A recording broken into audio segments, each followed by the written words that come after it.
Bonsoir, M. Talbot. Bonsoir, M. Bergeron. Je m'appelle Gilbert Talbot. Je suis un citoyen de Saguenay. Je demeure à Chicoutimi-Nord. J'ai la chance de traverser le Saguenay à chaque jour quasiment. Vous comprendrez que c'est un cours d'eau qui me tient particulièrement à cœur, surtout sa salubrité. Ma question que je vais vous poser porte sur l'acceptabilité sociale du projet. Je ne sais pas encore vraiment, mais je sais que c'est une des missions de votre compagnie, de votre commission, oui, d'évaluer l'acceptabilité sociale de ce projet-là. GNL a fait publier la semaine passée un sondage qui a été publié, comme je l'ai vu dans le quotidien, là. Le sondage disait que 52,3% de la population serait d'accord avec ce projet-là. Et puis ce soir, j'ai été surpris. J'ai ramassé ça par terre.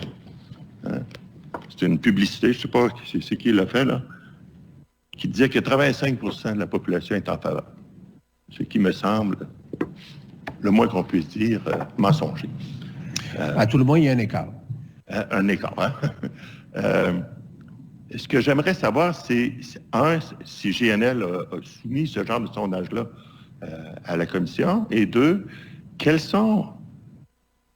importance vous accordez à ce genre de sondage-là pour évaluer justement l'acceptabilité sociale du projet? Écoutez, la définition d'acceptabilité sociale de la commission est quand même très large. Il y a quand même aussi certaines définitions qui circulent. C'est évident que, pour nous, pour la commission, le concept d'acceptabilité sociale ne repose pas exclusivement sur un sondage. Ça, c'est ce que je peux vous affirmer ça aujourd'hui. Mais vous en tenez compte? Vous tenez compte de ce genre de sondage-là? Écoutez, c'est dans l'analyse qu'on va éventuellement regarder qu'est-ce que c'est l'utilité éventuelle de l'analyse là, au sondage. Mais habituellement, écoutez, c'est un des éléments parmi tant d'autres là, qu'on se permet d'évaluer là, dans ce qu'on parle d'acceptabilité sociale comme telle. Et puis... c'est pas le seul élément, là, les sondages. Puis, généralement, c'est quand même marginal là, au regard là, de la définition de ce que pourrait être l'acceptabilité sociale pour ce type de projet. Mais je peux-tu vous dire aussi, monsieur, que je suis surpris de voir que vous ayez permis qu'on amène ceci dans l'enceinte de la commission qui est supposée évaluer, justement... Mais à ma connaissance, je crois qu'il y avait des personnes qui faisaient valoir leur point de vue à l'extérieur de la salle quant à la pertinence ou pas de ce projet-là. On sait que le projet fait débat depuis plusieurs années au Saguenay-Lac-Saint-Jean. Alors, je veux dire, au-delà du fait que vous me présentez aujourd'hui ce sondage-là, nous, en ce qui nous concerne, c'est quelque chose qui est passé à l'extérieur, là. Alors, nous, on va discuter d'acceptabilité sociale dans le contexte de l'analyse du projet. Donc, ça n'a pas été soumis par GNL à votre commission. Moi, ce que je comprends de la part de l'initiateur, c'est qu'il fait certaines communications auprès du public en lien avec son projet. Alors, nous, on va se fier aussi sur les différents éléments là, tangibles là, aux réponses qu'on va nous donner là, dans les questions qu'on va poser. Alors, c'est pas nécessairement un sondage pour nous qui va déterminer là, de la façon dont on va dire que c'est acceptable ou pas. Alors, peut-être laisser la place, là, un élément de réponse à Mme Fortin là, pour ce qui est de l'éventuel sondage.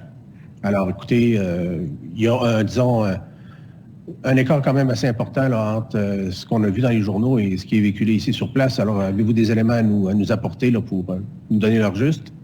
Absolument, Monsieur le Président. Donc, deux éléments pour répondre à Monsieur Talbot. D'abord, le pamphlet là, qui a été montré ici, c'est vraiment une initiative citoyenne qui est complètement indépendante du promoteur GNL Québec. Nous, ce qu'on a dit dans les médias cette semaine, c'est qu'effectivement, par rapport au sondage qui avait été fait, qu'il y avait un 52% des citoyens qui donnaient un appui inconditionnel au projet. Par contre, il y a quand même un 30% de la population qui pourrait donner un appui de façon conditionnelle si le projet respecte certaines conditions, entre autres retombées économiques. Il y avait plusieurs choses. Et même si ce sondage d'opinion-là révèle ou démontre que le projet jouit d'un appui, on va parler du 52 parce que c'est ce qui était dit, il y a quand même un 10 de la population qui s'oppose au projet. Donc, on sait qu'on doit poursuivre notre travail et continuer à travailler le consensus tant dans la région ici qu'à l'extérieur de notre région. Donc, c'est ce que je pourrais répondre là, par rapport à l'élément du sondage. Peut-être qu'ils ont additionné, c'est ce que je vois, ils ont additionné vos inconditionnels plus les conditionnels pour arriver à ce chiffre-là. Alors, je vous remercie de votre question, M. Talbot. Merci beaucoup de votre intervention. Seriez-vous disposé à déposer? Absolument, M. le Président. On s'engage à déposer. Prochaine session, on vous le sondage, méthodologie. Tout à fait. Merci beaucoup. Note à mon équipe.